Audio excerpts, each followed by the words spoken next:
Magandang araw po muli sa ating lahat. So, ngayon po ay we are going to sketch the graph of hyperbola and label the foci, vertices, endpoints, asymptotes, transverse and conjugate axes, and rectangle constructions. Okay, so ang example po natin is the quantity of y plus 2 squared over 25 minus the quantity of x minus 7 squared over 9 is equal to 1. So, kung mapapansin po natin ngayon sa ating example, ang ating pong origin ng ating hyperbola ay wala sa ang center po ng ating origin ay wala sa center kundi natin po sa ating h and k. So last time po ang ating video ay ang sample natin ay yung nasa origin, ang center ng ating hyperbola. But this time ay solve po natin yung ang center ay wala sa origin kundi nasa h and k.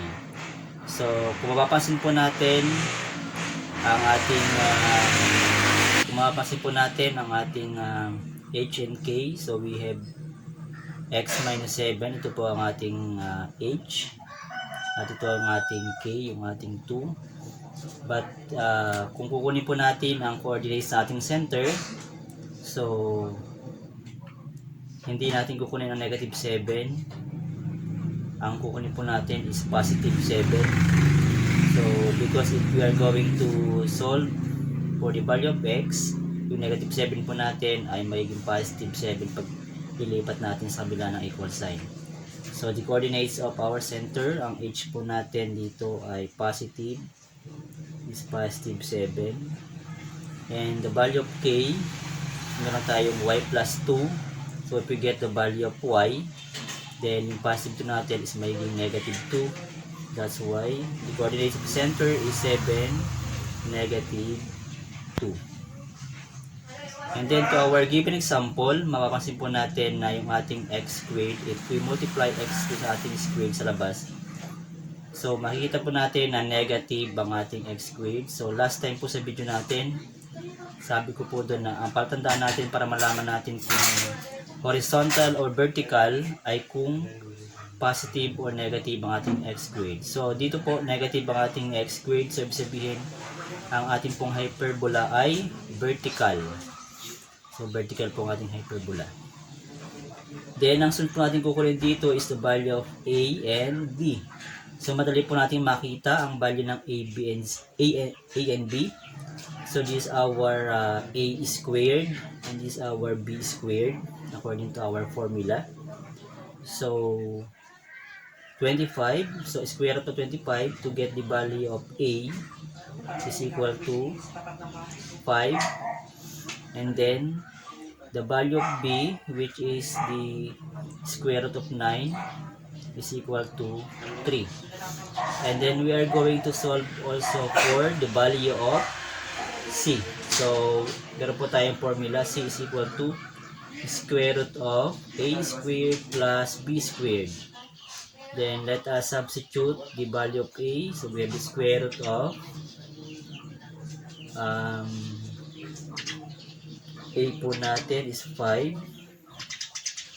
squared plus 3 squared is equal to the square root of 5 times 5 is equal to 25, then plus 3 times 3 is equal to 9. Then simplifying further, so we have the square root of 34, which is 25 plus 9. Then approximately kailangan po natin makita ang value ni square root of 34. So it is almost equal to 5.8.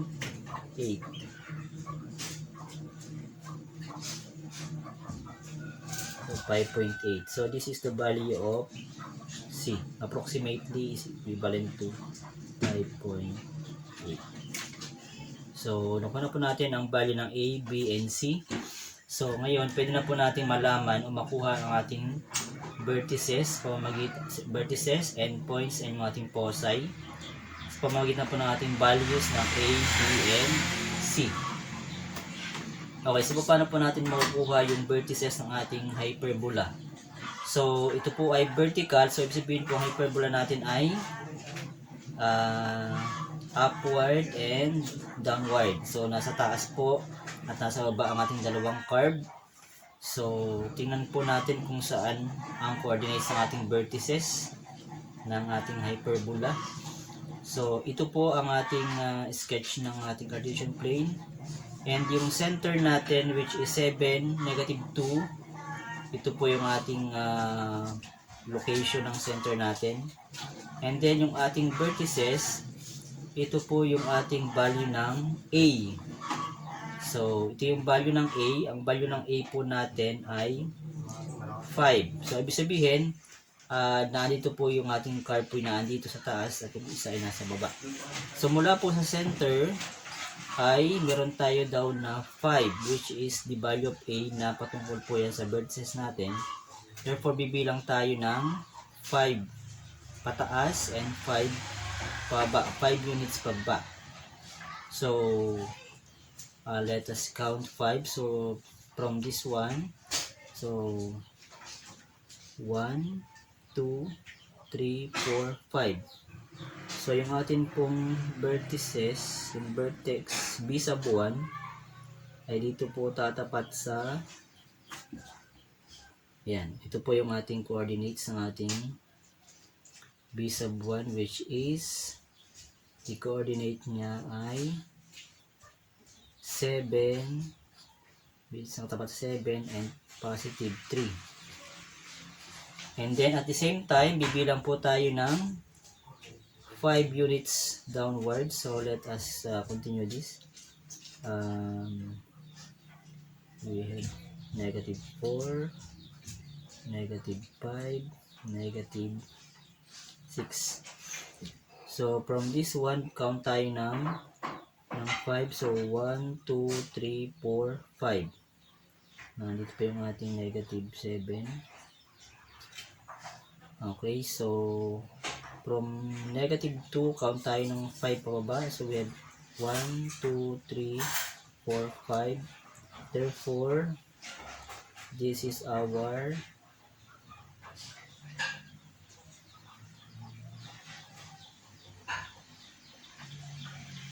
B sub 2, which has the coordinates of 7 and -7. So ibig sabihin po ang ating coordinates ng vertices ay 7, 7, 3 and 7, -7. So yan po ang ating coordinates ng vertices. Okay, so pagdating po natin sa endpoints, ang endpoints po natin ay gagamitin natin ngayon ang value ng B, which is 3. So pag sinabi po ating endpoints, ito po yung ating conjugate axis. So ito po yung nakalinya sa ating x-axis. So ibig sabihin, mula uli po sa center natin, mula uli sa ating center, meron tayong value ng B, which is 3. So mula po sa ating center, bibilang naman tayo ng 3 units to the left and 3 units to the right para makuha natin ang ating coordinates. So we have, let us count 3 units to the left. So we have 1, 2, 3. So these are our endpoints. Okay, endpoints natin. So anong kanyang coordinates? So positive 4, -2. This is positive 4, -2. And at the same time, to the right side, we are going to count 3 units to the right. So we have 1, 2, 3. So these are our endpoints. Another endpoint, which has the coordinates 10 and -2. 10, -2. So therefore, ang ating pong endpoints ay natin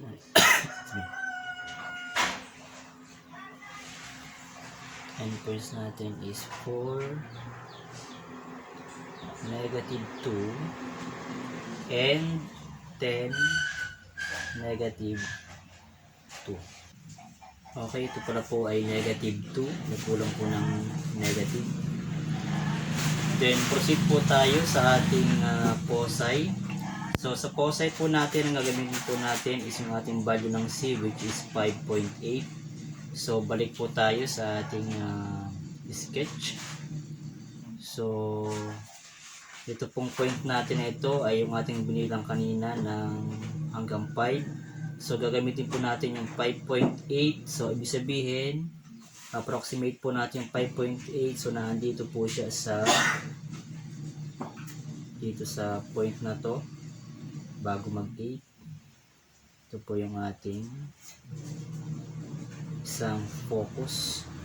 Then, ang coordinates po niya, dito po natin lagay ang coordinates. So, siya po ay 7, positive 7, positive 7, and negative, yung ito po magiging 7.8. So, negative 7.8.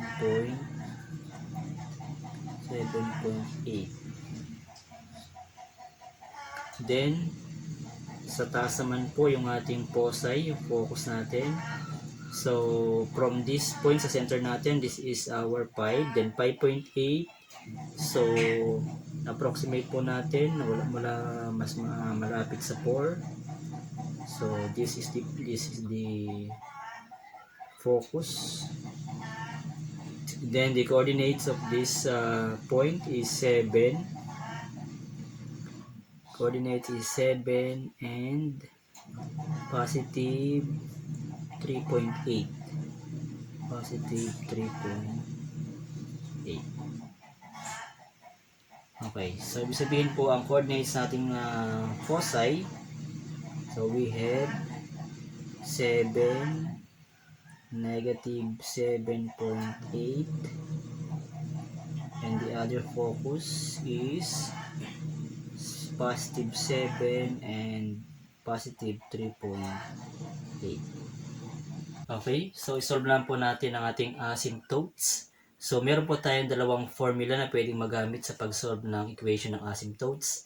Una po yung ating y minus k is equal to plus minus b over a times the quantity of x minus h. The other one, ay meron po tayong y minus k is equal to plus minus a over b times the quantity of x minus h. So, paano natin malalaman kung alin sa dalawa ang ating gagamitin formula sa pagkuha ng asymptotes? So, kapag since vertical po ang ating hyperbola, ang ginagamit po natin na formula kapag vertical ay ito pong formula na ito. So, tandaan po natin kapag vertical ang ating hyperbola, ang ating pong gagamitin ay yung a over b. So, ang pagkakaiba lang po ng dalawang formula na ito is yung ating b over a saka a over b. So, ito pong formula ito ay ginagamit kapag ang ating hyperbola ay horizontal. So, since vertical nga po ang ating hyperbola, ito po ang ating gagamitin. So, kailangan po natin ang value ng ating h and k, which is h is 7 and k is equal to negative 2. So, substitute lang po natin sa ating formula. So, we have y minus k is negative 2